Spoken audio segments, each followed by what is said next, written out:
You guys remember Oakley? Not the current day eyewear brand that we all pretty much know, but the cool, edgy, futuristic brand that they were back in the 90s. They are obviously a well-known brand for innovative eyewear today, but did you know that they actually made a name for themselves in the watch world? Today we're going to be diving into the complete history and lineup of Oakley watches from their debut in the late 90s all the way up until 2015. Things in this video are going to get a little bit weird as far as like traditional wristwatches go, but let's dive in and explore what Oakley had to offer with a lot of their unique timepieces.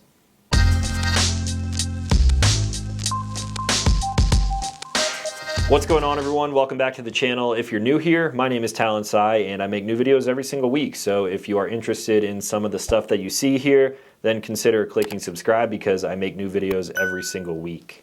Now, this video came to mind when I was taking a look at my watch collection, if you can even call this a collection. I have everything kind of laid out here in a watch case from home in Hadfield.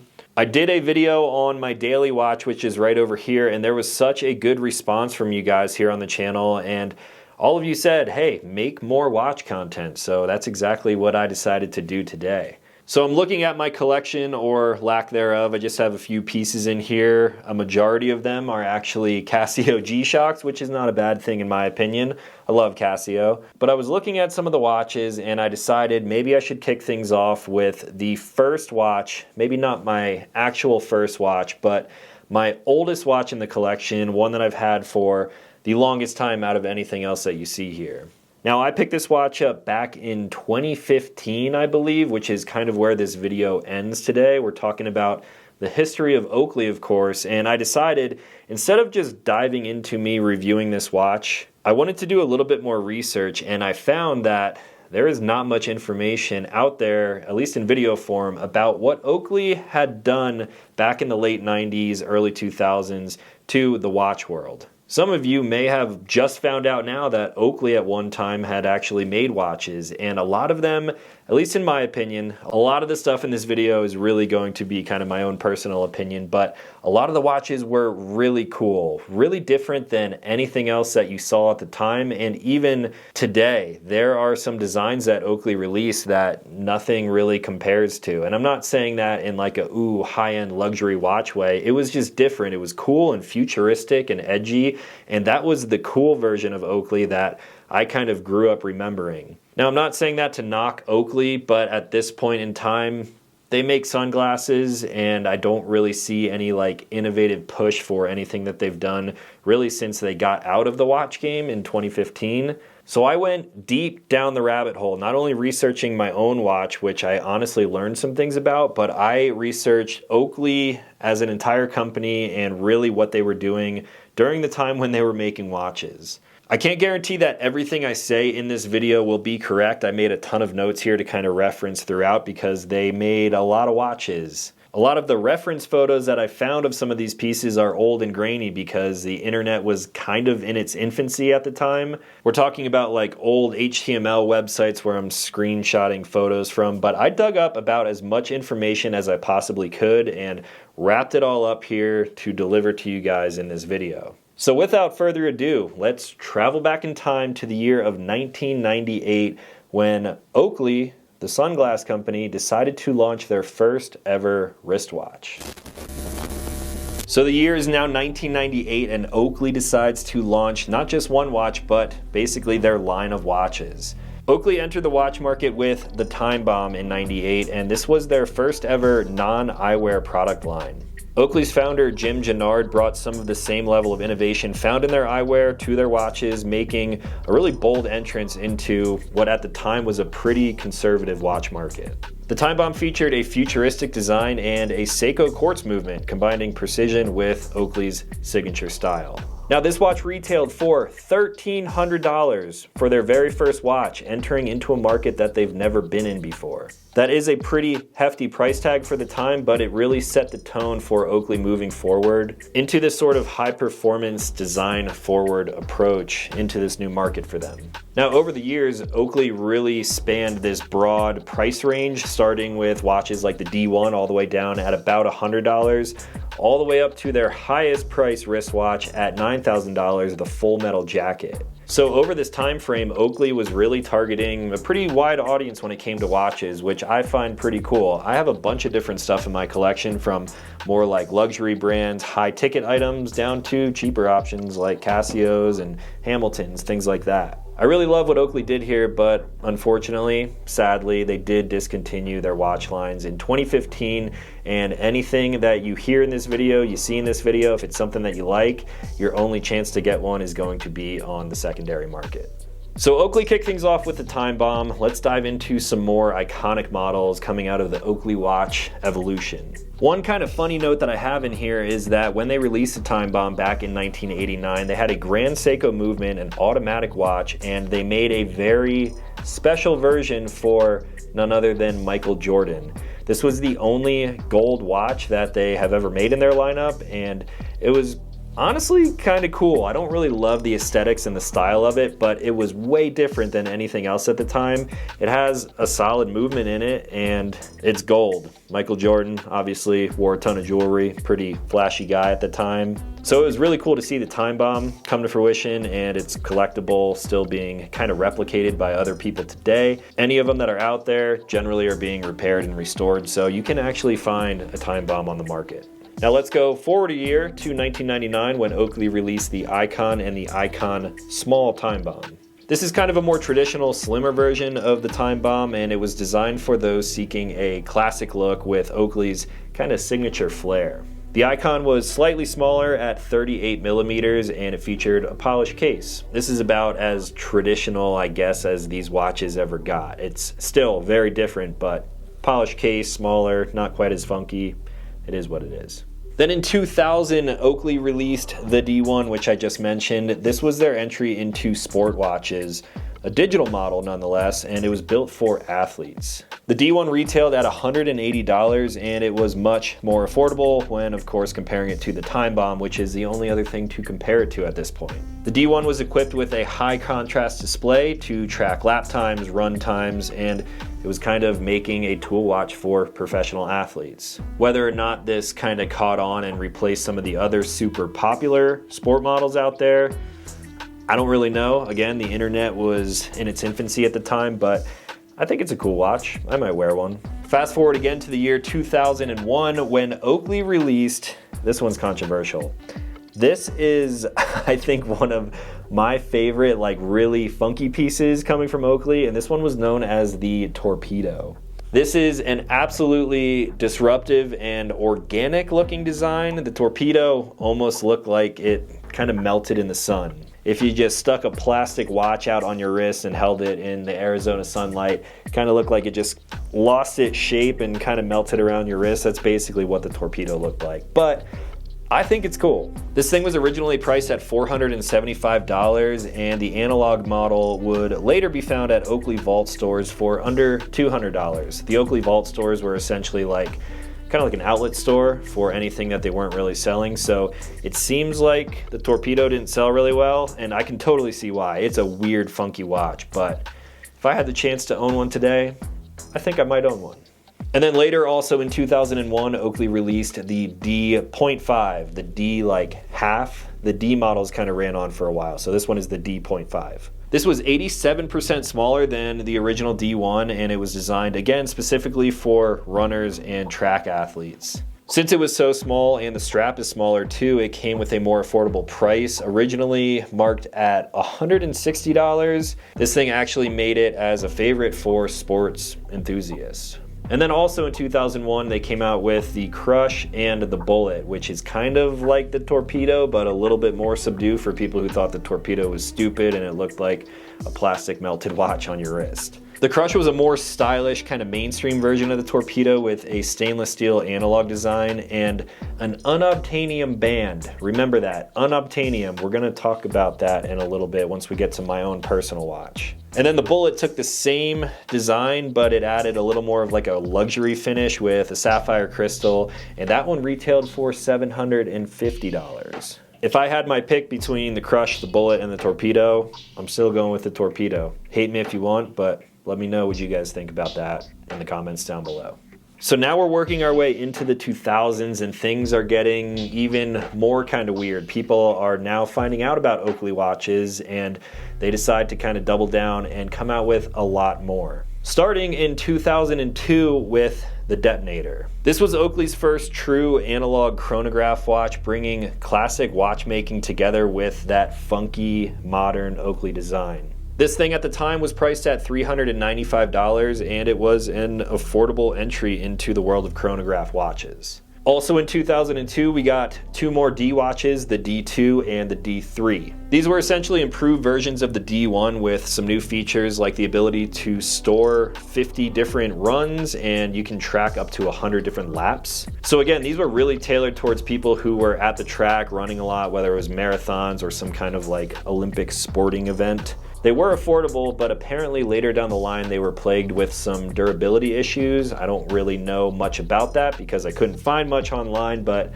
it sounds like maybe the batteries were dying quick or maybe the watch had some kind of like leak and sweat would get into it. Again, I'm not entirely sure, but I found that they were plagued with durability issues.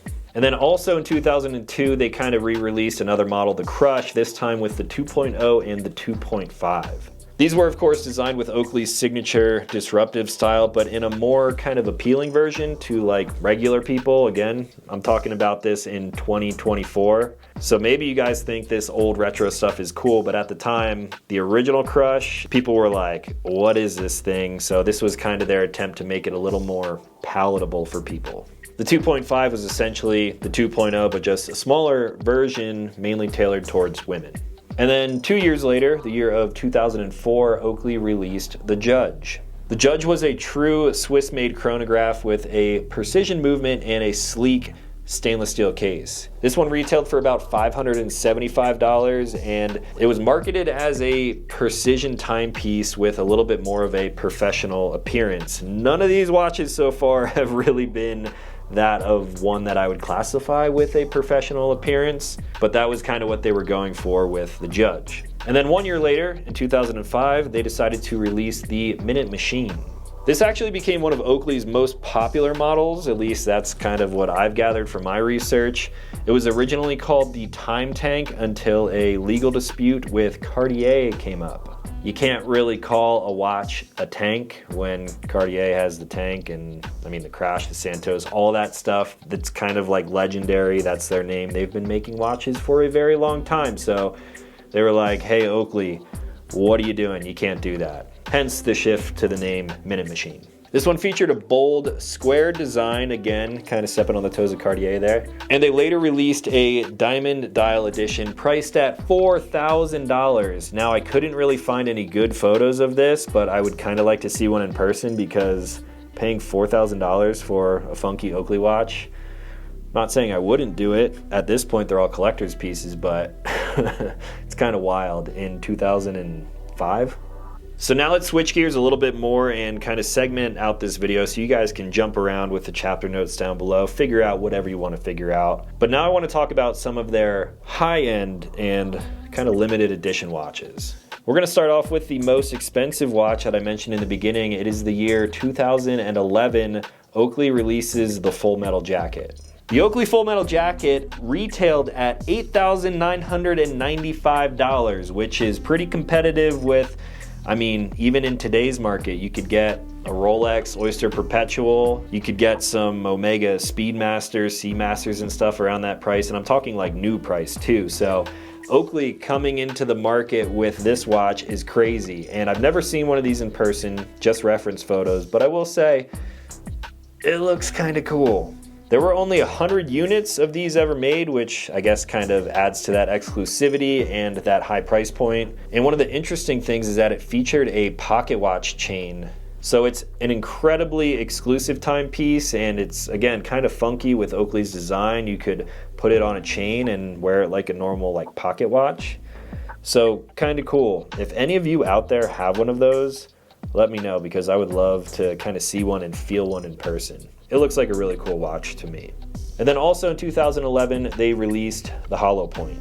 This was an absolutely massive 48mm case designed for those who liked really large and bold designs. It was submersible up to 350 feet and it was priced around $2,000. Now there is one more kind of high-end limited edition pieces which we will talk about towards the end. We're leaving this one out for now, and let's dive into the last couple of years that Oakley was around still making watches. The year is now 2012 and Oakley releases the Fuse box.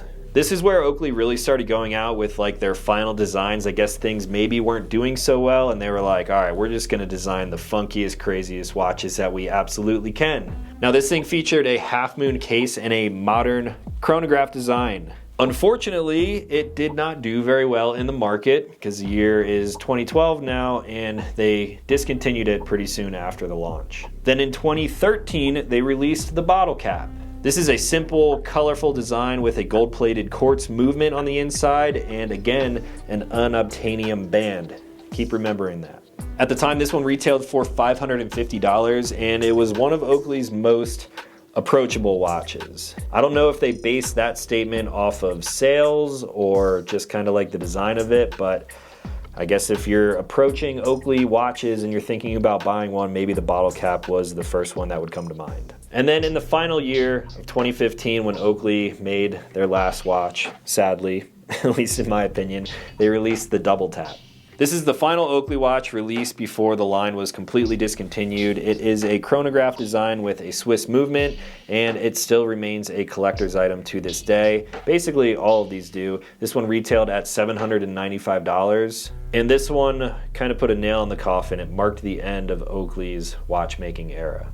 So that's kind of a broad overview of everything that they were doing, and there are so many more timepieces that kind of fall in between there. I have a ton of photos that I dug up on some really old websites, and I guess I'll just kind of scroll through these and give you guys some like honorable mentions. In 2003, they released the GMT, which again is kind of more of like a standard looking watch. I think this would pass as a watch that you may see today on the market. Also in 2004, when they released the Judge, they also came out with the Blade, which is a little bit more funky. It kind of looks like a saw around the outside, and later on with another Model 2 on the inside of the dial. In 2005, they had the Saddleback, which had leather on kind of the backside of the case movement, which I guess is kind of cool. It would be comfortable. They also had the Jury in 2005, which was a 34mm dial. This one makes it a little more unisex, or really tailored more towards women. The Whole Shot in 2007. This one didn't really do anything for me. There wasn't a ton of information about this watch out there, but just showing you to show you. History lesson. The Jury 2 in 2008. Again, not the watch for me, but kind of cool. A little more like casual for the regular watch wearer. The Judge 2 also had the dual time on there, which I guess that's kind of cool. I see some watches kind of doing that again today. It's not something that I personally look for, but it's pretty cool, I guess.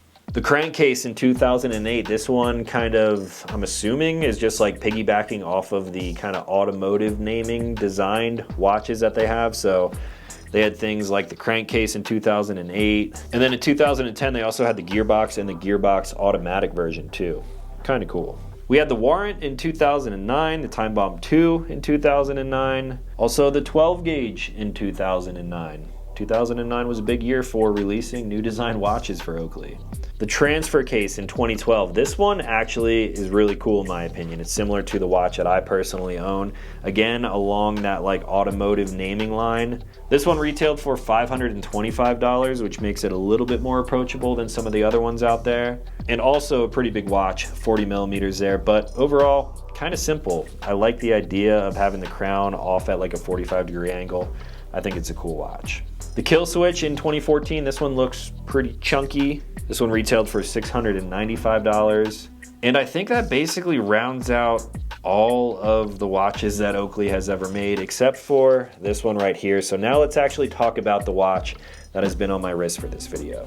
So the one watch that we skipped from the high-end kind of limited edition portion of this video was this guy right here, the Oakley Gearbox. They originally released the Gearbox in 2010. Later on, they released an automatic version of this watch in 2012. And it wasn't until, I think, 2014 or 15 when I actually bought this watch. So I bought this watch right at the end of Oakley making watches, not even knowing it. So I kind of picked up on, at this point, a collector's piece, if anyone even cares about these watches anymore.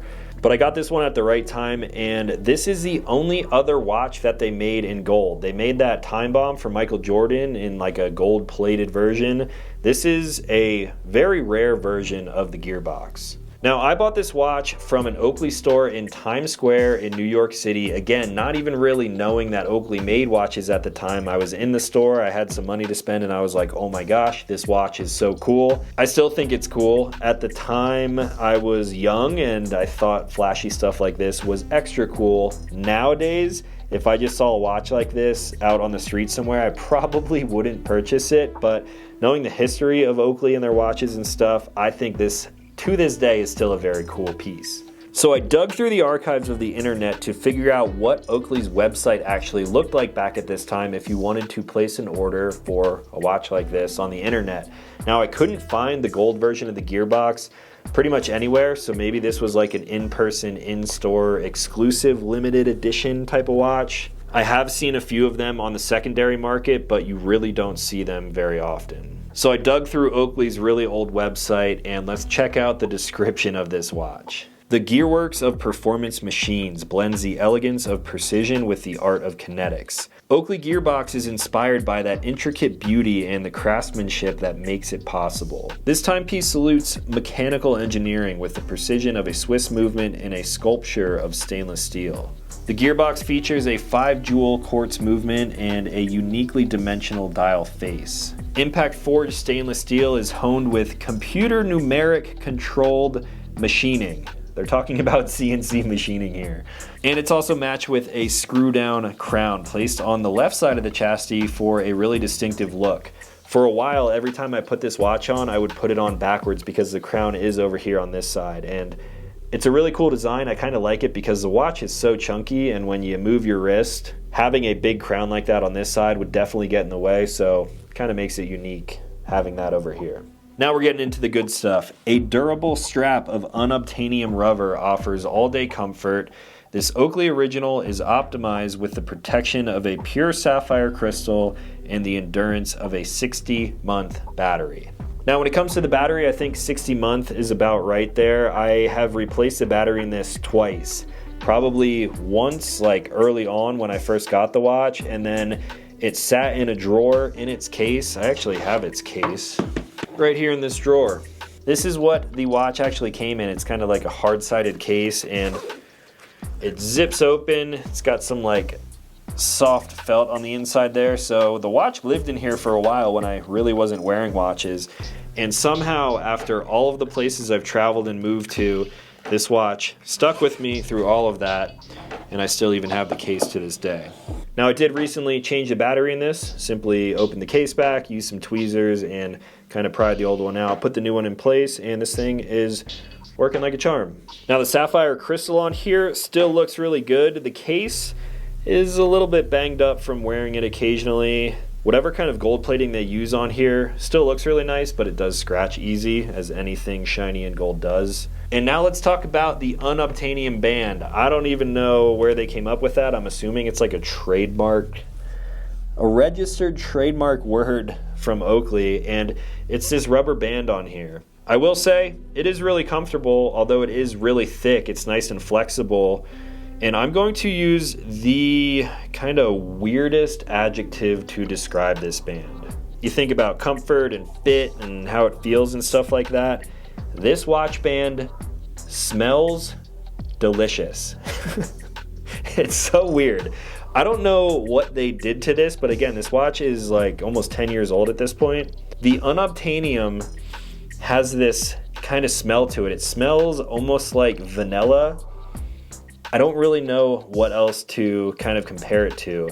But even after 10 years of being on my wrist occasionally, I have been wearing this watch kind of more often as of recently, but sitting in its case and being worn every so often, this thing still smells how it did when I picked it up in New York City. It's got a huge kind of keeper on there, and that thing pops off from time to time. I feel like when you have this thing really tight on your wrist and you start sweating a little bit, that's when you're able to smell the unobtainium even more. It's wild. If you ever see someone wearing an Oakley gearbox, which you probably never will, but if you do, ask them if you can smell it, and they will probably not even look at you weird. They'll be like, oh yeah, it smells really good.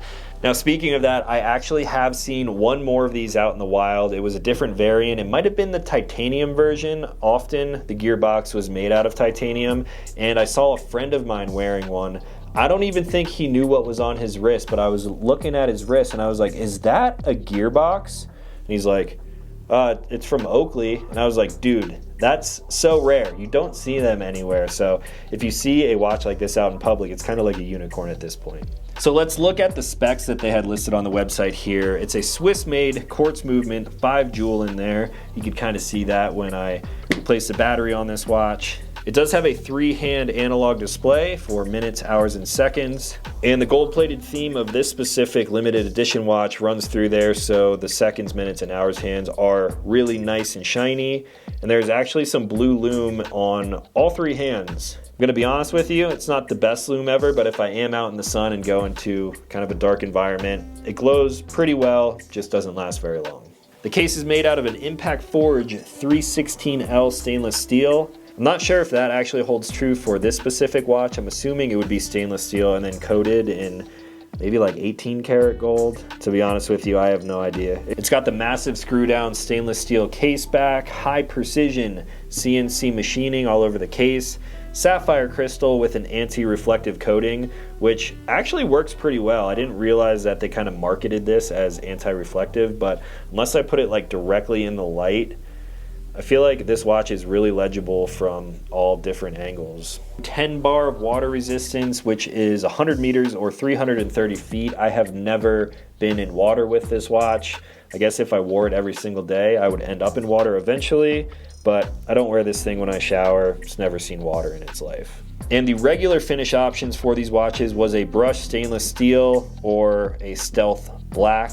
Again, I believe there was a titanium version, and that might have been the automatic version in 2012. The unobtainium rubber strap, Impact Forge stainless steel buckle. These generally retailed, I believe, around like the $600 mark, depending on which variant you got. And then the gearbox automatic in 2012 was upgraded with a Swiss automatic movement, and that one retailed for $1,895, which I guess for a Swiss automatic movement, I'm not exactly sure what movement it was, but I guess that could be priced accordingly.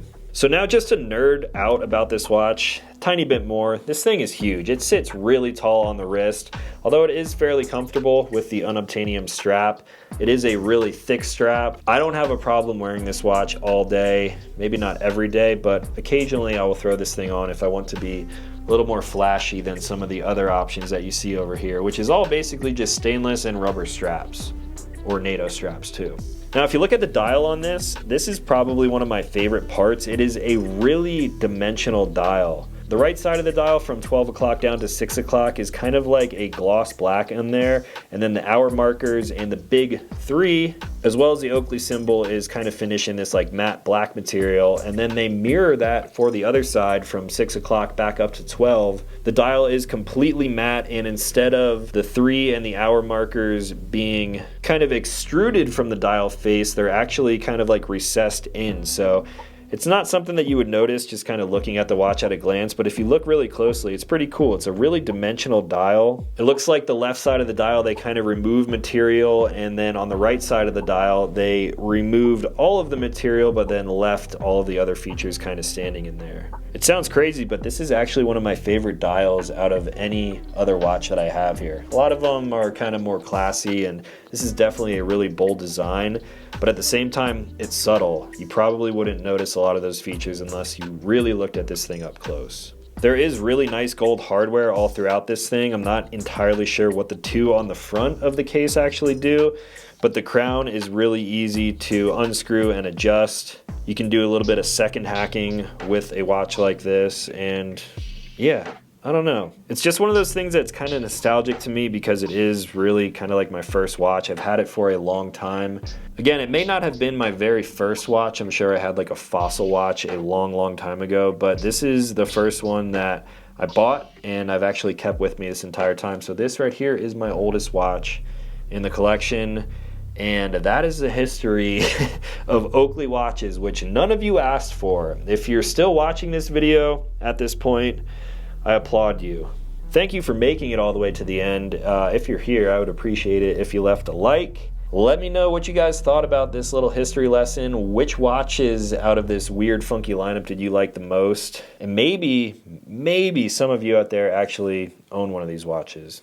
Love to hear from you guys, and that was my second watch video. Hopefully you guys enjoyed it, and if you want to see something else watch related, just let me know in the comments down below, and I'll try to make some more content about timepieces in the future. If you have any questions on Oakley watches, you could probably ask me in the comments down below, but I've done as much research as I possibly could. I put it all out there in this video, and there's not a ton of information out there, but you can check places like the Oakley forum, where I found a lot of this info, and maybe dig up some more research yourself. So that is all that I had for today. If you guys are new here, consider clicking subscribe. I make new videos every single week. As always, thank you for watching.